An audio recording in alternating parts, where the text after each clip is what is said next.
Hindi napigilan ni Kim Chiu ang umiyak dahil sa pangako ni Paolo Avellino. Marami ang curious kung ano ang usapan ni na Paolo at Kim tungkol sa balitang nauwi na sa totohanan ng kanilang relasyon. Noong tinanong ang aktres ay hindi siya makasagot at pawang ngiti lang at hanggat kayang umiwas ay magbukas ng ibang topic ay ginagawa nito sa show kasama si Vice Ganda sa It's Showtime. Pero ibinabalik din ulit ang tanong kay Kim ng kapwa-host nito kung kumusta na ang napapabalitang in a relationship na umano ito. Ngunit sa kabila nito ay diretso ang naging pahayag ng aktres tungkol sa issue sa kanila ni Paolo.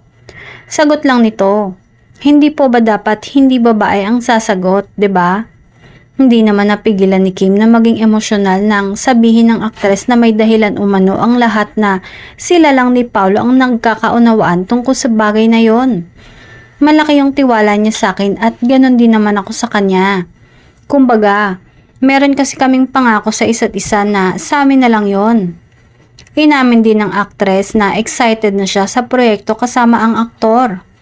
Siguro ay nasanay lang ako at komportable kay Paolo ngayon.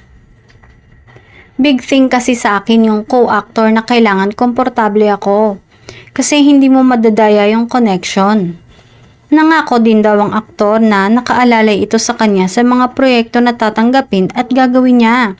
At napakalaking bagay umano yun sa aktres.